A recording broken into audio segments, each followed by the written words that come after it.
সূরা মায়েদার 50 নং আয়াতে আল্লাহ বলছেন আফা হুকমাল জাহিলিয়াতি ইয়াবগুন, আল্লাহ বলছেন তবে কি তারা জাহিলিয়াতের শাসন ও বিধান চায়? নাউজুবিল্লাহ বলবেন না। এগুলো দ্বারা আল্লাহ তাআলা শাসন ও বিচার ফয়সালার কথা বলার পরে যখন মানুষ করছে না, তখন আল্লাহ তাআলা প্রশ্ন রাখলেন এত কিছু বলার পরেও, এগুলো আসার পরেও তারা কি এগুলো দিয়ে শাসন ও বিচার ফয়সালা না করে জাহিলিয়ার রীতিনীতি দিয়ে বিচার ফয়সালা করতে চায়? আসুন আল্লাহ রাসূলের একটি কথা দিয়ে শুরু করতে চাই।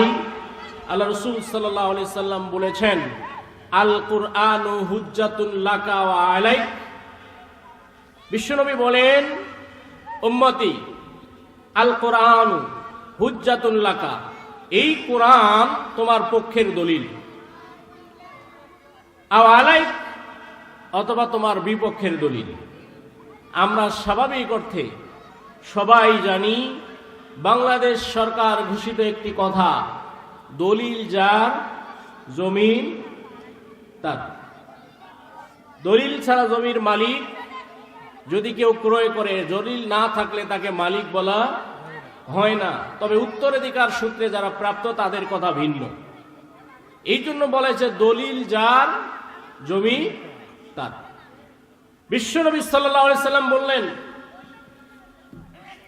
এই কোরআন যার জান্নাত তার, অর্থাৎ এই কোরআন তোমার পক্ষের দলিল। তুমি যদি কোরআন অনুযায়ী চলো তাহলে কোরআন তোমার পক্ষের দলিল হবে, তথা তুমি আল্লাহর সন্তুষ্টির মাধ্যমে জান্নাতে যাবে। আর যদি তুমি কোরআন না মানো তাহলে কোরআন তোমার বিপক্ষের দলিল হবে। তাহলে কোরআন যদি বিপক্ষের দলিল হয়, জান্নাতে যাওয়া কশিন কালেও সুযোগ হবে না। সেই কোরআনের বিধান বাস্তবায়নের অপরিহার্যতা নিয়ে একটু আলোচনা করতে চাই। মুআজ্জাজ হাজিরিন, আমরা সকলে অবগত আছি, নারী পুরুষ নির্বিশেষে আমরা সবাই রূহ জগৎ থেকে এখানে এসেছি পৃথিবীর জমিনে। বাবা এবং মায়ের মাধ্যমে,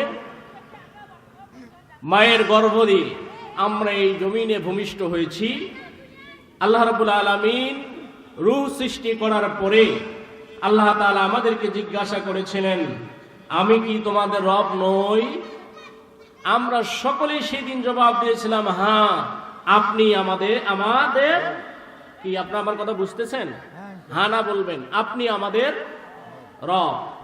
আল্লাহ তাআলা সুন্দর করে কোরআনুল কারীমের সূরাতুল আরাফের 172 নং আয়াতে আল্লাহ এই ঘটনাটি তুলে ধরেছেন। সুবহানাল্লাহ বলেন।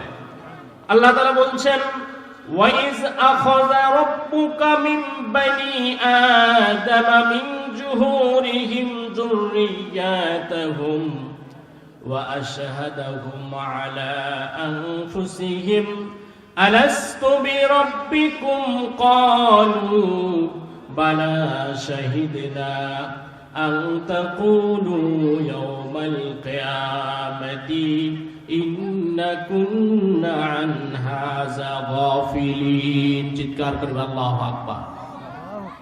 আল্লাহ তাআলা সুন্দর করে মানুষদেরকে স্মরণ করিয়ে দিচ্ছেন। আল্লাহ তাআলা বলছেন আর যখন তোমার রব আদম সন্তানদের পৃষ্ঠদেশ থেকে বের করলেন, আল্লাহ বলছেন যখন তোমার রব রাসূলকে বলছেন আদম সন্তানদের পৃষ্ঠদেশ থেকে বের করলেন, তাদের সন্তানদেরকে এবং তাদের নিজেদেরকে সাক্ষী করে প্রতিজ্ঞা করালেন আমি কি তোমাদের রব নই? তারা সকলে বলল অবশ্যই আমরা প্রতিজ্ঞা করলাম।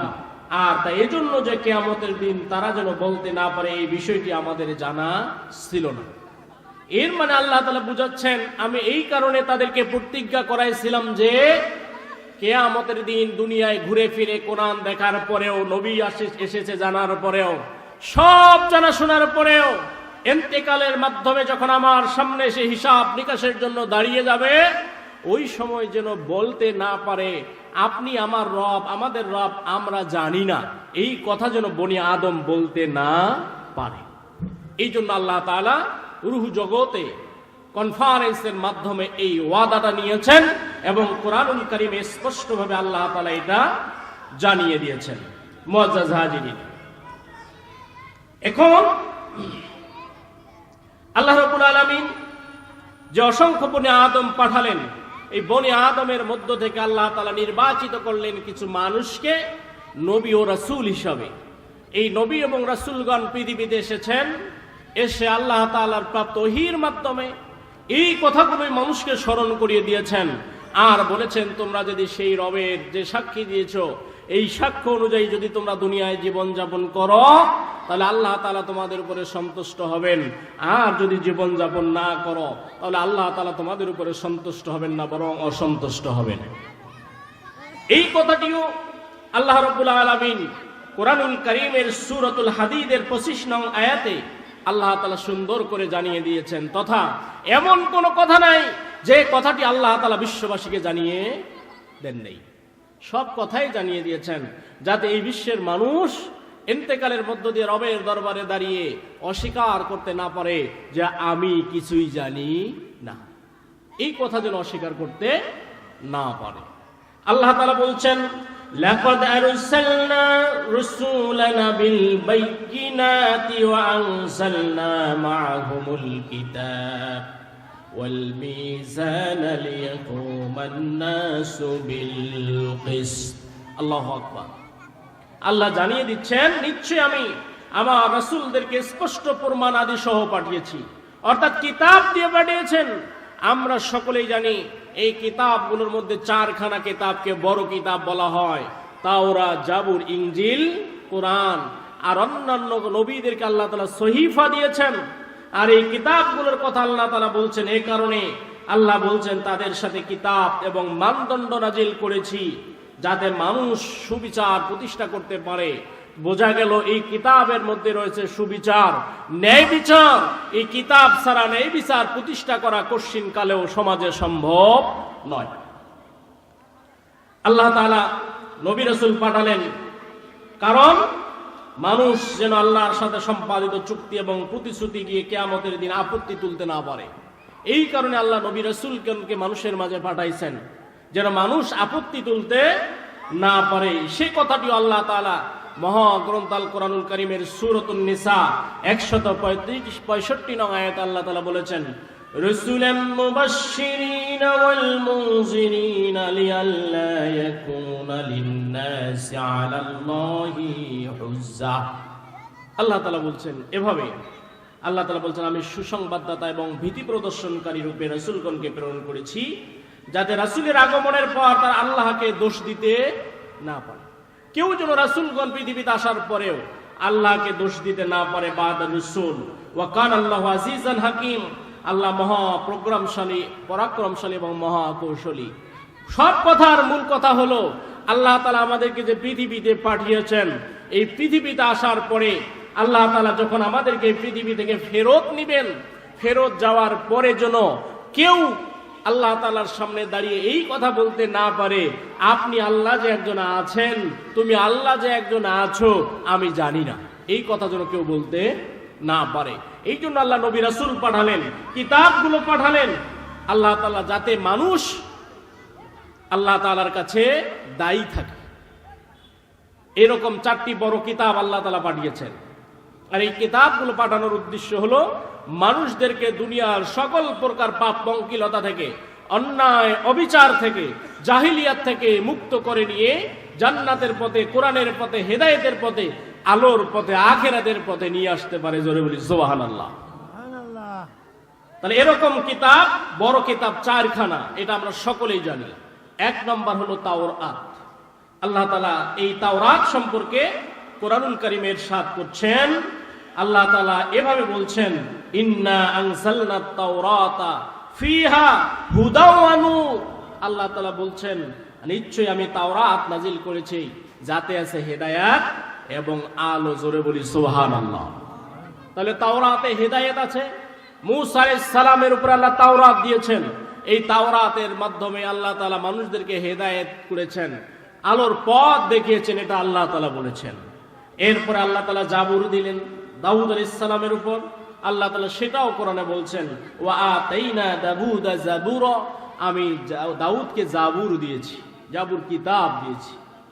আল্লাহ তাআলা ইনজিল দিয়েছেন ঈসা আলাইহিস সালামের উপর, সেটাও আল্লাহ তাআলা বলছেন কোরআনুল কারীমে। আল্লাহ তাআলা সূরাতুল মায়েদা 46 নং আয়াতে বলছেন ওয়া আতাইনাহুল ইনজিলা ফীহি হুদাও ওয়া নূর, আমি ঈসাকে ইনজিল দিয়েছি, যে ইনজিলের ভিতরে হেদায়েত এবং আলো রয়েছে। জোরে বলি সুবহানাল্লাহ। আর বিশ্ব নবীকে দিয়েছেন মহাগ্রন্থ আল কোরআন। তাহলে বিশ্ব নবীর উপরে নাজিলকৃত কিতাবের নাম কি? সবাইকে বলতে হবে কি নাম? তাহলে আমাদের কিতাবের নাম কি? আল কোরআন। আল্লাহ তাআলা কোরআনুল কারীমে সূরাতুল হিজরে 87 নং আয়াতে ইরশাদ করছেন, আল্লাহ বলছেন ওয়ালাকাদ আতাইনাকা সাবআম মিনাল মাসানি ওয়াল কুরআনাল আযীম। আল্লাহু আকবার। আল্লাহ বলছেন নবী আমি আপনাকে দিয়েছি বারবার পঠিত 7টি আয়াত তথা সূরাতুল ফাতিহা। সূরাতুল ফাতিহা। আর এই সূরাতুল ফাতিহা বা ফাতিহাতুল কিতাব বা উম্মুল কোরআন সাবুল মাসানি একটির নাম। এটি কোরআনুল কারীমের সর্বপ্রথম সন্নিবেশিত সূরা। এই সূরার 7টি আয়াত বারবার পঠিত প্রত্যেক নামাজে, সেটা 2 রাকাত বিশিষ্ট হোক, 3 রাকাত হোক, 4 রাকাত হোক, প্রত্যেক সালাতেই এই সূরাতুল ফাতিহা পাঠ করতেই হয়। এটাকে সাবুল মাসানি বলা হয়। আল্লাহ তাআলা বলছেন এই সাবুল মাসানির সাথে সাথে আমি আপনাকে দিয়েছি মহান কোরআন। জোরে বলি সুবহানাল্লাহ। মুআজ্জাজ হাজিরিন, আমি মূল কথার দিকে চলে যেতে চাই। আমি যে কথাটি বলতে চাচ্ছি, আল্লাহ তাআলা যে কিতাবগুলো দিলেন, এই কিতাব দ্বারা উদ্দেশ্য দেওয়ার কারণ হলো মানুষদেরকে আল্লাহ হেদায়েত দিতে চান, আলোর পথে নিতে চান। যারা এগুলোর কাছে আসবে তারা হেদায়েত পাবে, আলোর পথে আসতে পারবে। যারা এর কাছে আসবে না, সে আলোর হেদায়েতের কাছে আসতে পারবে না, আলোর পথে আসতে পারবে না। সেই 4খানা কিতাবে 3খানা কিতাব অতীত হয়ে গেছে, এর বিধানগুলো আজকে বাস্তবায়িত নেই। কিন্তু একটি কিতাবের বিধান বিশ্বনবী সাল্লাল্লাহু আলাইহি সাল্লামের জিন্দেগিতে যে কিতাবটি নাজিল হয়েছে মহাগ্রন্থ আল কোরআন, এর বিধান হযরত ইসরাফিল আলাইহিস সালাতু ওয়াস সালাম সিংহায় ফুৎকার দেওয়া পর্যন্ত অব্যাহত থাকবে। জোরে বলি সুবহানাল্লাহ। এজন্য আল্লাহ তাআলা 4টি কিতাব সম্পর্কে যে কথাগুলো বলেছেন, এগুলোর মধ্যে আল্লাহ তাআলা শাসন এবং ফয়সালার কথা বলেছেন। যেই কথাটি আমি শুরুতেই বলেছি যে আলোচনার বিষয়বস্তু হলো কোরআনের আইন বাস্তবায়নের অপরিহার্যতা। আল্লাহ তাআলা এই কিতাবগুলোর মধ্যে মূল যে কথা বলেছেন তার অন্যতম কথা হলো এগুলোর মাধ্যমে শাসন ও ফয়সালা করতে হবে। ফয়সালা করতে হবে। আল্লাহ তাআলা এই কথাটি স্পষ্টভাবে সূরাতুল মায়েদার 44 নং আয়াতে আল্লাহ তাআলা স্পষ্টভাবে বর্ণনা করছেন। আল্লাহ তাআলা বলছেন ইন্না আনসালনাত তাওরাতা ফিহা হুদাও ওয়া নূর ইয়াহকুমু বিহান নাবিয়্যুনা আল্লাযীনা আসলামু লিল্লাযীনা হাদু ওয়ার রাব্বানিয়্যুনা ওয়াল আহবার। আল্লাহ তাআলা এখানে বলছেন নিশ্চয় আমি তাওরাত নাজিল করেছি যাতে হেদায়েত এবং পথ নির্দেশনা রয়েছে, আলো রয়েছে। এর মাধ্যমে ইহুদিদের জন্য শাসন ও ফয়সালা করবে আত্মসমর্পণকারী নবীগণ, রাব্বানিয়ুন এবং আহবারগণ। এর দ্বারা আল্লাহ তাআলা বুঝাচ্ছেন যে শিক্ষিত জ্ঞানী ইবাদতকারী এবং শিক্ষিত জ্ঞানীগণ নবীগণ মূসা আলাইহিস সালামের কথা বলেছেন। এর দ্বারা ইহুদিদের মাঝে বিচার ফয়সালা করবে, তথা হযরত মূসা আলাইহিস সালামের সময়ে এর বিধান অনুযায়ী বিচার ফয়সালা এবং শাসন করতে বলা হয়েছিল। এরপরে আসুন, এই তাওরাতের পরে জাবুরের কথা এসেছে এককভাবে। যারা এই বিধান দিয়ে ফয়সালা করেনি আল্লাহ তাআলা তাদের ব্যাপারে বলছেন, আল্লাহ তাআলা বলছেন ওয়া মাল্লাম ইয়াহকুম বিমা আনজালাল্লাহ ফাউলাইকা হুমুল কাফিরুন। আর যারা আল্লাহ যা নাজিল করেছেন তা যারা শাসন ও ফয়সালা করে না তারা হলো কাফের। জোরে বলি নাউজুবিল্লাহ। মুআজ্জাজ হাজিরিন, এটি আমার কথা নয়, এটা আল্লাহ তাআলার কথা। আল্লাহর বিধান অনুযায়ী যারা ফয়সালা করে না, শাসন করে না, আল্লাহ তাআলা বলছেন তারা কাফির। তাফসীর ইবনে কাসিরে এটি এসেছে এ ব্যাপারে যে মান জাহাদা ফা আনসালাল্লাহ ফাকাত কাফারা। তাফসীর ইবনে কাসিরে আয়াতের ব্যাখ্যায় এসেছে যে আল্লাহ তাআলা যা নাজিল করেছেন তা অস্বীকার করে যে সে হলো কাফের। জোরে বলি নাউজুবিল্লাহ। তাই আল্লাহ তাআলা যাই নাজিল করেছেন, যেই উহান অস্বীকার করলো সে কুফরি করলো, আল্লাহকে স্বয়ং অস্বীকার করলো। এরপরে বলছেন তাফসীরে ইবনে কাসিরের লেখক, আমান আকাররা বিহি ওয়া লাম ইয়াহকুম ফাহুয়া যালিমুন ফাসিক। আর যেটা স্বীকার করে কিন্তু সে অনুযায়ী শাসন ফয়সালা করে না, সে হলো জালেম ও ফাসিক। জোরে বলি নাউজুবিল্লাহ। তাহলে তাফসীর ইবনে কাসির এর মাঝে এসেছে যে আল্লাহ তাআলা যা নাজিল করেছেন, যে উহা স্বীকার করে না সে হলো কাফের, কিন্তু যে স্বীকার করে কিন্তু ফয়সালা ও শাসন করে না সে জালেম ও ফাসিক। মুআজ্জাজ হাজিরিন, আমি যদি এখন আমাদের কথা বলতে যাই, আমার পরিবার, সমাজ, রাষ্ট্রের কথা বলতে যাই, তাহলে আমরা সবাই মুসলিম, কিন্তু সেই দিয়া বিধান দিয়ে যদি আমরা স্বীকার করি যে আল্লাহ তাআলা এই বিধান দিয়েছেন, এটা আমাদের স্বীকার করার, এবং আমরা জানি কোরআনের উপরে ঈমান আনতে হবে, নতুবা মুমিন হওয়া যায় না। আমরা ঈমান আনলাম কিন্তু সেই বিধান অনুযায়ী শাসন ও ফয়সালা না করি, তাহলে তাফসীর ইবনে কাসিরে এসেছে ওই ব্যক্তি ফাসিক ও জালিম। এখন বলুন তো ওই বিধান অনুযায়ী আমাদের অবস্থান কোথায়? আমার কথা কি বুঝতে পেরেছেন? তাফসীর ইবনে কাসিরে যে বর্ণনাটি এসেছে আয়াতের ব্যাখ্যায়, সেখানে বলা হলো যারা স্বীকার করে বা কোরআনকে স্বীকার করে, বিধানকে স্বীকার করে আল্লাহ, কিন্তু ফয়সালা শাসন করে না, তারা ফাসিক জালিম। এখন ওই হিসেবে আমরা সবাই কি, যারা দায়িত্বে রয়েছে তারা সবাই কি? কথা কি বোঝা যায়? আমরা কি কেউ ফাসিক ও জালিম হতে চাই? কেউ অস্বীকারকারী হতে চাই? যদি না চাই, কি অনুযায়ী ফয়সালা করতে হবে বলেন? কোরআন অনুযায়ী ফয়সালা করতে হবে। মুআজ্জাজ হাজিরিন, এই জন্য আমাদেরকে ফিরে আসতে হবে আল্লাহ তাআলা যা নাজিল করেছেন সেই দিকে। এখন যদি আমরা ইনজিলের কাছে যাই, যা হযরত ঈসা আলাইহিস সালামের উপর নাজিল হয়েছে, সেখানেও আল্লাহ ওই কথা বলেছেন। আল্লাহ তাআলা বলছেন, ওয়ালইয়াহকুম আহলুল ইনজিলি বিমা আনজালাল্লাহু ফিহি ওয়া মান লাম ইয়াহকুম বিমা আনজালাল্লাহু ফাউলাইকা হুমুল ফাসিকুন। জোরে বলি নাউজুবিল্লাহ। জোরে বলা যায় না নাউজুবিল্লাহ? সূরা মায়েদা 47 নং আয়াতে আল্লাহ বলছেন, আর ইনজিলের অনুসারীগণ যেন আল্লাহ তাতে যা নাজিল করেছেন তার মাধ্যমে হুকুম ও শাসন করে।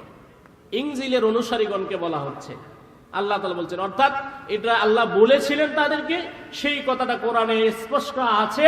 এটা আমাদেরকে আল্লাহ তাআলা বুঝাই দিচ্ছেন যে ওই সময় যারা করে নাই তারা এরকম কাফের, আর ইনজিলের মাধ্যমে আমি শাসন ব্যবস্থা পরিচালনা করতে বললাম, যারা করলো তারা তো বেঁচে গেল, আর যারা করলো না তারা ফাসিক। নাউজুবিল্লাহ বলবেন না? এই কথা আল্লাহ তাআলা বলছেন। আর ইনজিলের অনুসারীগণ যেন আল্লাহ তাআলা তাতে যা নাজিল করেছেন তার মাধ্যমে ফয়সালা করে, শাসন ও বিচার ফয়সালা করে।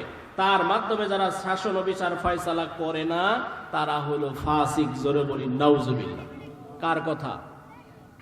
জোরে বলেন না কার কথা? কে আল্লাহর নাম কি জোরে নেওয়া যায় না? একটু বলুন তো কার কথা? কোথায় আছে? কোরআনের সূরা মায়েদা 47 নং আয়াতে আছে। বানানো কোনো কথা নেই, কোনো গল্প গুজব নাই। যে কয়েক মিনিট কথা হবে সরাসরি কোরআন এবং সুন্নাহ থেকে হওয়ার চেষ্টা করবে ইনশাআল্লাহ। সম্মানিত হাজিরিন, এরপরে আসুন কোরআনে চলে যাই আমরা। যেহেতু আমরা কোরআন নিয়ে আলোচনা করছি, কোরআনের শাসন ব্যবস্থা নিয়ে আলোচনা করতে চাই।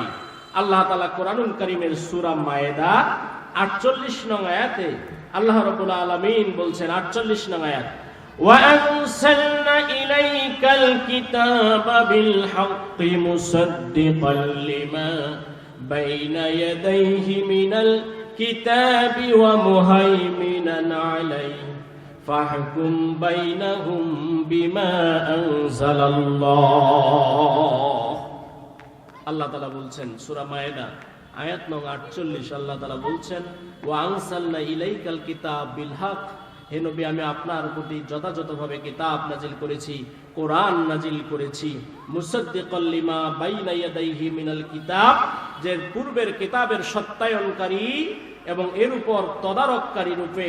আল্লাহ বলছেন ওয়া মুহাইমিনান আলাইহি, পূর্বের কিতাবগুলো তত্ত্বাবধায়ক হিসাবে আমি কোরআন নাজিল করেছি আপনার উপর। সুতরাং ফাহকুম বাইনাহুম বিমা আনজালাল্লাহ, সুতরাং তুমি তার মাধ্যমে শাসন পরিচালনা করো। জোরে বলি সুবহানাল্লাহ। কে বলেছেন? আরেকবার জোরে বলেন না, কে বলেছেন? আল্লাহর নবীকে বলেছেন, নবী গো, তুমি এর মাধ্যমে মানুষের মাঝে শাসন ফয়সালা করো, বিচার করো, শাসন পরিচালনা করো। আরেকবার জোরে বলি সুবহানাল্লাহ। তাহলে আল্লাহ তাআলা সরাসরি নবীকে নির্দেশ দিয়ে দিলেন এই কথার মাধ্যমে। এখন আসুন, তাওরাত, ইনজিল ও কোরআনের পরপর তিনটি কিতাব অনুযায়ী শাসন ও বিচার ফয়সালার পরিচালনার নির্দেশনার পর আল্লাহ সুবহানাহু ওয়া তাআলা এখন আরেকটি কথা বলছেন, যেটা আশ্চর্যের বিষয়। আল্লাহ বলছেন আফা হুকমাল জাহিলিয়্যা ইয়াবগুন। সূরা মায়েদার 50 নং আয়াতে আল্লাহ বলছেন আফা হুকমাল জাহিলিয়্যাতি ইয়াবগুন। আল্লাহ বলছেন তবে কি তারা জাহিলিয়াতের শাসন ও বিধান চায়? নাউজুবিল্লাহ বলবেন না? এগুলো দ্বারা আল্লাহ তাআলা শাসন ও বিচার ফয়সালার কথা বলার পরে যখন মানুষ করছে না, তখন আল্লাহ তাআলা প্রশ্ন রাখলেন, এত কিছু বলার পরেও, এগুলো আসার পরেও তারা কি এগুলো দিয়ে শাসন ও বিচার ফয়সালা না করে জাহিলিয়ার রীতিনীতি দিয়ে বিচার ফয়সালা করতে চায়? আল্লাহ প্রশ্ন করলেন। এরপর আল্লাহ বলছে ওমান আহসানু মিনাল্লাহি হুকমা লিকওমি ইউকিনুন। নিশ্চয়ই বিশ্বাসী সম্প্রদায়ের জন্য বিধান প্রদানে আল্লাহর চেয়ে কে অধিক উত্তম? আল্লাহ উত্তর দিয়ে বললেন, নবী গো, এই যারা বিশ্বাসী সম্প্রদায় রয়েছে, যারা আল্লাহকে বিশ্বাস করে, আল্লাহ তাআলা ব্যতীত তাদের কাছে উত্তম ফয়সালাকারী আর নেই। সুতরাং তার দেয়া বিধান অনুযায়ী যেন শাসন পরিচালনা করা হয়, আল্লাহ তাআলা সেই কথাটি বলেছে। সম্মানিত হাজিরিন, বলুন তো, আমরা সালাতের সময়, নামাজের সময় যে সূরাগুলো পাঠ করে থাকি, আয়াত কারিমাগুলো তেলাওয়াত করে থাকি, এগুলো কোথা থেকে এসেছে? কি কথা বলছেন না কেন? কোরআন। একটু জোরে বলেন না, কোথা থেকে? কোরআন থেকে আমরা তেলাওয়াত করি, কোরআন থেকে আয়াতে কারিমা পাঠ করি। তাহলে কোরআন শুধু নামাজের জন্য? কি কথা বলছেন না কেন? না, প্রত্যেকটি মানুষের জন্ম থেকে মৃত্যু পর্যন্ত সব জায়গায় চলাফেরা সহ রয়েছে কোরআন।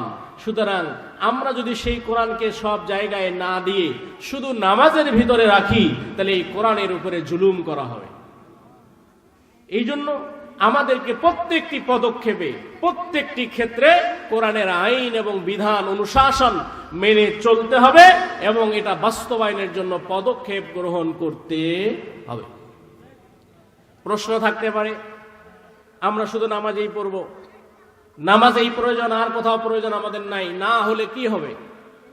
প্রশ্ন করতে পারি, থাকতে পারে। আমি আপনাদের সামনে যে আয়াতে কারিমাখানা তেলাওয়াতের মধ্য দিয়ে আজকে আলোচনা শুরু করতে চেয়েছিলাম, মহাগ্রন্থ আল কোরআনুল কারীমের সর্ববৃহৎ সূরা সূরাতুল বাকারা 85 নং আয়াত, এখানে আল্লাহ তাআলা ওই কথাটি বলে দিয়েছেন। জোরে বলি সুবহানাল্লাহ। আল্লাহ তাআলা বলছেন আফা তুমিনুনা বিবাদিল কিতাব ওয়া তাকফুরুনা বিবাদ। আল্লাহ তাআলা বলছেন আফা তুমিনুনা বিবাদিল কিতাব ওয়া তাকফুরুনা বিবাদ। দেখেন আল্লাহ তাআলা কিভাবে কথা বলছেন। আল্লাহর বক্তব্য হলো, তোমরা কি কিতাবের কিছু অংশ বিশ্বাস করবে আর কিছু অংশকে করবে অস্বীকার? আল্লাহ তাআলা প্রশ্ন করছেন। মুআজ্জাজ হাজিরিন, আল্লাহ তাআলা যেখানে প্রশ্ন রাখেন সেখানে অবশ্যই বুঝতে হচ্ছে আমাদের ত্রুটি বিচ্যুতি রয়ে গেছে। আমাদের কি কোরআনের আংশিক নয়, মহাগ্রন্থ আল কোরআনুল কারীমের সূরাতুল ফাতিহার শুরু থেকে নিয়ে সূরা নাসের শেষ অক্ষর পর্যন্ত প্রত্যেকটি শব্দের, প্রত্যেকটি বিধানের, প্রত্যেকটি জায়গায় আমাদেরকে মেনে চলতে হবে। এটি হলো কোরআন। আর যারা মেনে চলবে তারাই হলো মুমিন ও মুসলিম, আর যারা মেনে চলবে না তারা হয়তোবা এই কাতারে পড়বে না। এখন যদি শুধু নামাজে কোরআনকে নিয়ে মনে করি আমরা অনেক কিছু করে ফেলেছি আর সব জায়গায় অস্বীকার করি, আল্লাহ তাআলা তাকেই প্রশ্ন করছেন, তোমরা কি কোরআনের কিছু অংশকে বিশ্বাস করবে আর কিছু অংশকে করবে অস্বীকার? মাইয়াফাল জালিক মিনকুম ইল্লা খিজুন ফিল হায়াতিদ দুনিয়া। আল্লাহ তাআলা স্পষ্ট ভাবে বর্ণনা করছেন, তোমাদের মধ্যে যারা এমনটি করবে, ভালো করে বোঝেন কথাটা। আল্লাহ তাআলা বলছেন তোমাদের মধ্যে যারা এমনটি করবে, মানে কি? কিছু অংশ মানবে আর কিছু অংশ মানবে না, আল্লাহ তাআলা বলছেন দুনিয়ার জীবনে লাঞ্ছনা ছাড়া তাদের কি প্রতিদান হতে পারে। এর মানে দুনিয়ার জীবনে লাঞ্ছনা গঞ্চনা ছাড়া তাদের কোনো প্রতিদান নেই। সবসময় তার অস্থিরতার মধ্যে থাকবে, কি যেন হয়, কি যেন হয়, কি যেন হয়। কি এরকম হচ্ছে না? সব সময় অস্থিরতা থেকেই যাবে, লাঞ্ছনা পৃথিবীব্যাপী, পৃথিবীর মানুষের জন্য লাঞ্ছনা থেকেই যাবে যতক্ষণ না মানুষ পুরা কোরআন মেনে নেবে। আল্লাহ তাআলা এরপরে বলছেন শুধু তাই নয়, ওয়া ইয়াউমাল কিয়ামাতি ইউরাদ্দুনা ইলা আশাদ্দিল আযাব, আল্লাহ তাআলা বলছেন আর কিয়ামতের দিন তাদেরকে নিক্ষেপ করা হবে কঠিনতম শাস্তিতে। জোরে বলি নাউযুবিল্লাহ। তাহলে ভালো করে বোঝেন এই কথাটি। আল্লাহ তাআলা বলছেন যারা কোরআনের কিছু অংশ মানলো আর কিছু অংশ মানলো না, এদের জন্য দুনিয়ার জীবনে লাঞ্ছনা আর আখিরাতে বা কিয়ামতে কঠিন শাস্তিতে নিক্ষেপ করা হবে। জোরে বলি নাউযুবিল্লাহ। আমরা যারা এখানে বসেছি, যারা শুনছি, তারা কি কোরআনের পুরো অংশ মানি? কি আমার কথা মনে বুঝতেছেন না? হ্যাঁ না কি বলা যাবে না? আমরা কি মানি? মানি না। তাহলে কি হবে? আমরা মানি না, আমাদের পরিবার মানে না, সমাজ মানে না, রাষ্ট্র মানে না, আন্তর্জাতিক বিশ্ব মানে না। তাহলে বোঝা যায় দুনিয়ার জীবনের এই লাঞ্ছনা আল্লাহর এই কোরআন না মানার কারণে। এবং প্রস্তুতি নিতে হবে আখিরাতে জাহান্নামে যাওয়ার জন্য। আমরা কি সেই ভয়ঙ্কর জাহান্নামে যেতে চাই? কেউ চাই না। যদি না চাই তাহলে ফিরে আসতে হবে কোরআনে। কোথায়? মানতে হবে কোরআনের পুরো বিধান, মানতে হবে আল্লাহ তাআলার নির্দেশ শুরু থেকে শেষ পর্যন্ত। যদি মানতে পারি কামিয়াব, আর যদি মানতে না পারি তাহলে শুধু কষ্ট আর কষ্ট, যেই কষ্টের শেষ থাকবে। আমরা কি কষ্ট চাই না শান্তি চাই? জোরে বলেন, কষ্ট চাই না শান্তি চাই? শান্তি চাইলে ফিরে আসতে হবে কোরআনের কাছে। সুতরাং এই কোরআন দ্বারা শাসন করতে হবে এবং কোরআন দ্বারা শাসিত হতে হবে। যদি কোরআন দ্বারা শাসন এবং শাসিত হয় তাহলে বিশ্বনবীর সময় যেমন বাইরে পড়ে থাকলেও কোনো চুরি হতো না, জেনা ব্যভিচার বন্ধ হয়ে গিয়েছিল। হযরত ওমর ইবনুল খাত্তাব রাদিয়াল্লাহু তাআলার সময়ে বিচার ফয়সালার জন্য যে কাজী বিচার না থাকার কারণে পদত্যাগ করতে চেয়েছে, এইরকম পরিস্থিতি হবে। অথচ আজকের সমাজ কোরআনের কাছে না আসার কারণে পদে পদে অন্যায় অন্যায় অন্যায় অন্যায় জুলুম আর নির্যাতন। কথা বলেন ঠিক কিনা? এখন যদি আমরা কোরআনের কাছে ফিরে আসি তাহলে অন্যায় থেকে মুক্তি পাবো, আর যদি কোরআনের কাছে ফিরে না আসি তাহলে অন্যায় আরো বাড়তে থাকবে। নাউজুবিল্লাহ বলেন। তা আমরা সেই সমাজ থেকে সকল প্রকার অন্যায়, অপশাসন, দুর্নীতি রোধ হোক, এটা চাই। কারা কারা চান? আল্লাহকে হাত তুলে দেখা। লিল্লাহে তাকবীর, লিল্লাহে তাকবীর, লিল্লাহে তাকবীর। আল কোরআনের আলো, আল কোরআনের আলো। মুআজ্জাজ হাজিরিন, এখন আমাদেরকে সেটা মানতে হবে, কিন্তু আজকে আমরা মানতে চাই না। যদি না চাই, আখিরাতে শাস্তির ব্যবস্থা আছে।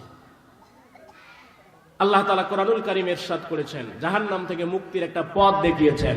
চলুন আমরা সূরাতুস সফে চলে যাই। ওখানে আল্লাহ তাআলা বলেছেন, কোরআনুল কারীমে আল্লাহ ইরশাদ করছেন, ইয়া আইয়ুহাল্লাযীনা আমানু হাল আদুল্লুকুম আলা তিজারাতিন তুনজিকুম মিন আযাবিন আলীম। আল্লাহ তাআলা বলছেন, ও ঈমানদারেরা রে, আমি কি তোমাদেরকে জাহান্নাম থেকে মুক্তির কোন ব্যবসার কথা বলবো নাকি? আল্লাহ তাআলা বলছেন, হাল আদুল্লুকুম আলা তিজারা, আমি কি তোমাদেরকে এমন একটি ব্যবসার সংবাদ দেব নাকি? তুনজিকুম মিন আযাবিন আলীম, যেই ব্যবসা করলে পরে তোমাদেরকে জাহান্নামের কঠিন মর্মান্ত শাস্তি থেকে মুক্তি দেয়া হবে। কার কথা? জোরে বলেন, কার কথা? আল্লাহ বলছেন, ও ঈমানদারেরা, আমি কি তোমাদেরকে একটি ব্যবসার কথা বলবো নাকি, যেই ব্যবসা করলে পরে জাহান্নামের যন্ত্রণাদায়ক শাস্তি থেকে মুক্তি দেওয়া হবে। সুবহানাল্লাহ বলেন। ব্যবসাটা জানার দরকার আছে না নাই?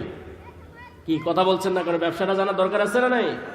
আল্লাহ তাআলা বললেন, তুমিনুনা বিল্লাহি ওয়া রাসূলিহি ওয়া তুজাহিদুনা ফি সাবিলিল্লাহি বিআমওয়ালিকুম ওয়া আনফুসিকুম যালিকুম খায়রুল লাকুম ইন কুনতুম তা'লামুন। জোরে বলে আল্লাহু আকবার।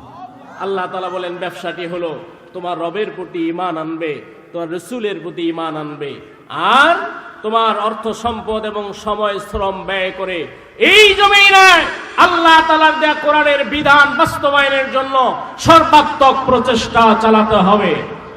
তার কথা কোরআনুল কারীমে একটি মাত্র আয়াত যেখানে জাহান্নাম থেকে সরাসরি মুক্তির সুসংবাদ আল্লাহ তাআলা দিয়েছেন। বলেছেন এই ব্যবসা করলে পরে তোমাদেরকে জাহান্নামের যন্ত্রণাদায়ক শাস্তি থেকে মুক্তি দেওয়া হবে। ব্যবসাটি হলো আল্লাহর প্রতি ঈমান রাখতে হবে, রাসূলের প্রতি ঈমান রেখে আল্লাহর এই কোরআনের বিধান বাস্তবায়নের জন্য অর্থ সম্পদ এবং সময় শ্রম ব্যয় করে সর্বাত্মকভাবে চেষ্টা করতে হবে। আল্লাহ তাআলা বললেন যদি এটা করো, যদি বোঝো এটাই তোমাদের জন্য কল্যাণকর। জোরে বলি সুবহানাল্লাহ। কথা কি বোঝা যায়? তাহলে জাহান্নাম থেকে মুক্তির উপায় আল্লাহ বলে দিলেন কি? আল্লাহ তার রাসূলের প্রতি ঈমান, অর্থ সম্পদ সময় শ্রম ব্যয় করে এই কোরআনের বিধান বাস্তবায়নের জন্য সর্বাত্মক চেষ্টা চালাতে হবে। আমরা কি সেটা করি? একটা তো নাই। তাহলে এখন জাহান্নাম থেকে তো বাঁচতে হবে। বাঁচতে গেলে আমাদেরকে আল্লাহর নির্দেশনা মানতেই হবে। যদি মানি কামিয়াব, না মানলে বিপদ আর বিপদ। আল্লাহ তাআলা আমাদেরকে হেফাজত করুন বলে আমিন। মুআজ্জাজ হাজিরিন, তাহলে আল্লাহ তাআলা বললেন কোরআনের কিছু অংশ মেনে যদি তুমি কিছু অংশকে অস্বীকার করো বা কেউ যদি করে দুনিয়ার জীবনে তার জন্য লাঞ্ছনা, আর আখিরাতে তাদের কিয়ামতের দিন কঠিন শাস্তিতে নিক্ষেপ করা হবে। আল্লাহ তাআলা বলেন ওয়ামাল্লাহু বিগাফিল আম্মা তা'মালুন, তোমরা যা করো আল্লাহ তা সম্পর্কে গাফেল নন। এর মানে আল্লাহ বুঝাচ্ছেন তোমরা যা করো এটা সব আল্লাহ জানেন। জানে কি না? তাহলে আমরা যা কিছু করি, এই পৃথিবীর মানুষ যা কিছু করে সব আল্লাহ জানেন। কে গোপনে মানুষের উপরে জুলুম করার পদ্ধতি খোঁজে, কে বাংলাদেশ থেকে কোরআনকে তুলে দিতে চায় সেটাও আল্লাহ জানে, কে কোরআনের বিধানকে বাস্তবায়ন করতে চায় না সেটাও আল্লাহ জানে, কারা আলেম ওলামাকে ধ্বংস করতে চায় সেটাও আল্লাহ জানে, কারা রাম লক্ষ্মণের রাজত্ব প্রতিষ্ঠা করতে চায় সেটাও আল্লাহ জানে, কারা বাংলাদেশ নামক রাষ্ট্রকে শেষ করে দিতে চায় সেটাও আল্লাহ জানে। মুআজ্জাজ হাজিরিন, সুতরাং আল্লাহ যেহেতু জানেন, খেয়াল রাখতে হবে আল্লাহর পরিকল্পনায় সর্বোত্তম পরিকল্পনা। সুতরাং কারো এরকম করা উচিত হবে না যে আল্লাহ তাআলাকে ফাঁকি দিয়ে জান্নাতে ঢুকে পড়বে, এরকম কোনো সুযোগ নেই। সুতরাং আল্লাহর বিধান মেনেই এই পৃথিবী থেকে বিদায় নিতে হবে। মুআজ্জাজ হাজিরিন, যেটি আমি বলতে চাচ্ছিলাম, নবী রাসূলগণকে আল্লাহ তাআলা পাঠালেন কোরআনের মাধ্যমে শাসন পরিচালনা করার জন্য। আল্লাহ তাআলা কোরআনুল কারীমের সূরাতুল বাকারা 213 নং আয়াতে আল্লাহ বলছেন কানান নাসু উম্মাতান ওয়াহিদা ফাবাসাল্লাহু আন-নাবিয়্যিনা মুবাশশিরিনা ওয়া মুনযিরিন ওয়া আনজালা মা'হুমুল কিতাবা বিল হক লিয়াকুমা বাইনান নাস বিমা ইখতালাফু ফি। আল্লাহ তাআলা বলছেন মুসলিম ছিল এক উম্মত। কয় উম্মত? এক উম্মত। অতঃপর আল্লাহ সুসংবাদদাতা এবং ভীতি প্রদর্শনকারী রূপে নবীগণকে পাঠালেন, সত্য সহ তাদের সাথে কিতাব নাযিল করলেন যাতে মানুষের মধ্যে তারা ফয়সালা করেন। যে বিষয়ে মানুষ মতবিরোধ করে এই মতবিরোধগুলোতে যেন তারা ফয়সালা করতে পারে। মুআজ্জাজ হাজিরিন, সুতরাং আয়াতের মাধ্যমে কিতাব নাজিল করেছেন নবীদের উপর। আল্লাহ তাআলা এই নবীদের কাজ ছিল মানুষের মধ্যে শাসন ও বিচার ফয়সালা করা, শাসন ও বিচার ফয়সালা করা। আল্লাহর নবী বিচার ফয়সালা করেছেন, ইতিহাসে আছে, হাদিসে এসেছে, কোরআনের আয়াত দিয়ে বিচার আল্লাহ নবী ফয়সালা করেছেন। কারো উপরে কোনো জুলুম করার সুযোগ থাকে নেই। অথচ আজকে জোর যার মুল্লুক তার নীতি, যার যত ক্ষমতা তারাই সব পেয়ে যায়, আর যাদের কিছু নাই তারা সবাই শুধু নিষ্পেষিত হতেই থাকে, মাজলুম অবস্থায় রয়েছে, তাদেরই উপরে শুধু মানুষ জুলুম আর জুলুম। কথা বলেন ঠিক কিনা? আল্লাহ তাআলা সূরা হাদীদের 25 নং আয়াতে বলেছেন, কোরআনে বলছেন আল্লাহ লাকাদ আরসালনা রাসূলানা বিল বাইয়িনাত।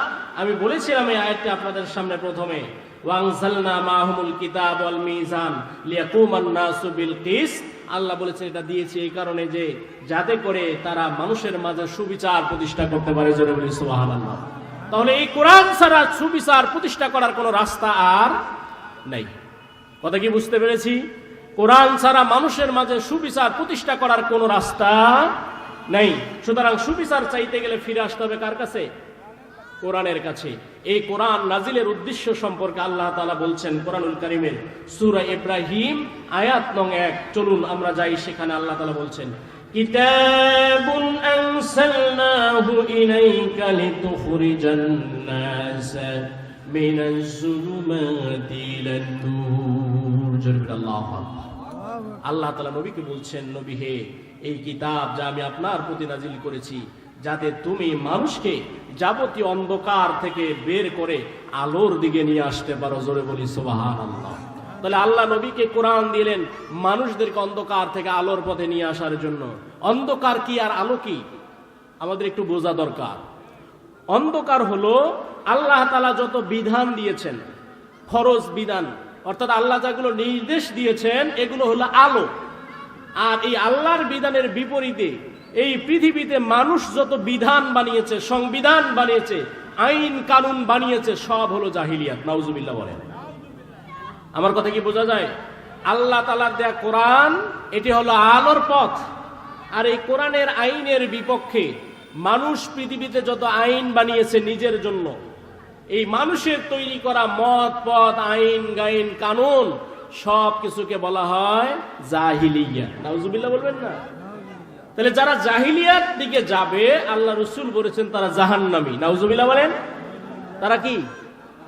আমার কথা না, রাসূলের কথা সাল্লাল্লাহু আলাইহি সাল্লাম। আল্লাহ নবী বলেছেন, মান দাআ বিদাওয়াল জাহিলিয়া ফাহুয়া মিন জুসাই জাহান্নাম। চিৎকার করে বলি নাউজুবিল্লাহ। আল্লাহর নবী বলেন, যে ব্যক্তি মানুষকে জাহিলিয়াতের দিকে ডাকলো সে জাহান্নামী। তাহলে জাহিলিয়াত কি বুঝতে পেরেছি তো? আল্লাহ তাআলার দেয়া আইন কানুনের বিপরীত যে বিধানগুলো মানুষ বানাইছে, এগুলোর নাম কি বলেন? এগুলোর নাম কি? জাহিলিয়াত। তাহলে যাকাত ফরজ করেছে কে? আল্লাহ। আর মানুষ বানাইছে সুদ। বিবাহ এটা আল্লাহর বিধান, রাসূলের সুন্নাহ। আল্লাহ কোরআনে বিবাহের কথা বলেছেন। আর মানুষ বানাইছে জিনা ব্যভিচারের কারখানা। কথা বলেন ঠিক কিনা? আল্লাহ দিয়েছেন সুবিচার, মানুষ করে জুলুম। মানুষ কি করে? জুলুম করে। এই এরকম আল্লাহর বিধানের বিপরীতে যেগুলো রয়েছে মানুষ করে, মানুষ বানাইছে, মানুষ তৈরি করেছে, এগুলোকে বলা হয় জাহিলিয়া। এই জন্য আল্লাহ বলেন, নবী গো, তোমার প্রতি আমি কিতাব নাজিল করেছি, দিয়েছি তোমাকে, কারণ হলো তুমি যেন মানুষদেরকে অন্ধকার থেকে আলোর পথে নিয়ে আসতে পারো। কিসের পথে? আলোর পথে, আল্লাহর বিধানের দিকে। আল্লাহ তাআলা কোরআনুল কারীমের সূরা নিসা 105 নং আয়াতে আল্লাহ স্পষ্ট বর্ণনা করেছেন, ইন্না আনসালনা ইলাইকাল কিতাবা বিল হক লিতাহকুমা বাইনান নাসি বিমা আরাকাল্লাহ। আল্লাহ বলছেন, হে নবী, আমি আপনার প্রতি সত্য সহকারে যথাযথভাবে কোরআন নাজিল করেছি, যাতে তুমি মানুষের মাঝে শাসন ও ফয়সালা করো। শাসন ও ফয়সালা করো ওইভাবে যেভাবে আল্লাহ তাআলা তোমাকে দেখিয়েছেন। সুবহানাল্লাহ বলেন। মুআজ্জাজ হাজিরিন, তাহলে এটা কোরআন নাজিলের উদ্দেশ্য। সুতরাং এই কোরআনের বিধান যদি আমরা বাস্তবায়ন করতে পারি, তাহলে আমরা সুফল পাবো। আর যদি না পারি, তাহলে কুফল অপেক্ষা করছে। জোরে বলি নাউজুবিল্লাহ। লিল্লাহে তাকবীর, লিল্লাহে তাকবীর। বিশেষ মেহমানের আগমন, বিশেষ মেহমানের আগমন। লিল্লাহে তাকবীর। মুআজ্জাজ হাজিরিন, আমি এখনই শেষ করছি। শুধু সংক্ষিপ্তভাবে দুইটি কথা বলেই আমি শেষ করতে যাচ্ছি। সেটি হলো, কোরআনের বিধান যদি বাস্তবায়ন হয়, তাহলে আমরা কিছু সুফল পাবো। কি পাবো? সুফল পাবো। সেটি হলো, মানুষের মাঝে ইনসাফ এবং সুবিচার প্রতিষ্ঠিত হবে। মানুষ তাদের সকল ধরনের সম্পদের নিরাপত্তা পাবে, অন্ধকার থেকে আলোর পথে আসতে পারবে। এই সমাজে সালাত প্রতিষ্ঠিত হবে, যাকাত প্রতিষ্ঠিত হবে, ভালো কাজের চর্চা হবে, অন্যায় কাজ বন্ধ হবে। ভালো না খারাপ? বলেন ভালো না খারাপ? এরপরে ইসলাম বিরোধী সকল কার্যক্রম বন্ধ হবে। আল্লাহর পক্ষ থেকে জীবিকা এবং রিজিক মানুষ বেশি বেশি প্রাপ্ত হবে। সুবহানাল্লাহ বলেন। আর যদি এই বিধান বাস্তবায়ন না হয়, কি হবে? শুনুন, আমরা বলতে পারি আল্লাহর বিধানেও এসেছে, মানুষ কাফের, জালিম এবং ফাসিক হওয়ার ঝুঁকি বেশি থাকবে। আজকে দেখেন মানুষ কোরআনকে অস্বীকার করছে কিনা? এরকম আল্লাহর বিধান না থাকলে মানুষ কাফের, ফাসিক, জালিম হওয়ার জন্য ঝুঁকি থাকবে, ঈমান ঝুঁকিপূর্ণ হবে, শয়তানের চরম পথ ভ্রষ্টতায় মানুষ নিপতিত হবে, অভ্যন্তরীণ সংঘাত সংঘর্ষ দিন দিন বৃদ্ধি পাবে, যেটা চলছে না? এরপরে সংকটময় জীবন মানুষ উপভোগ করবে। এখন আসুন আমাদেরকেই বেছে নিতে হবে এই দুনিয়ায় শান্তি এবং আখিরাতে মুক্তির জন্য কোরআনের পথ। যদি আমরা বেছে নিতে পারি তাহলে কল্যাণকামী, তাহলে আমাদের জন্য ইয়া হবে কল্যাণকর। আর যদি বেছে নিতে না পারি তাহলে দুনিয়ার জীবন হবে আমাদের জন্য কষ্টদায়ক, আর আখিরাতে রয়েছে জাহান্নামের কঠিন শাস্তি। আল্লাহ রাব্বুল আলামিন কোরআনের বিধান বাস্তবায়নের মধ্য দিয়ে এই দুনিয়ার জীবনে আমাদের শান্তি এবং আখিরাতের জীবনে কল্যাণ দান করুক। সকলে বলে আমিন। ওয়াখির দাওয়ানা আলহামদুলিল্লাহ। আসসালামু আলাইকুম ওয়া রাহমাতুল্লাহি ওয়া বারাকাতুহু।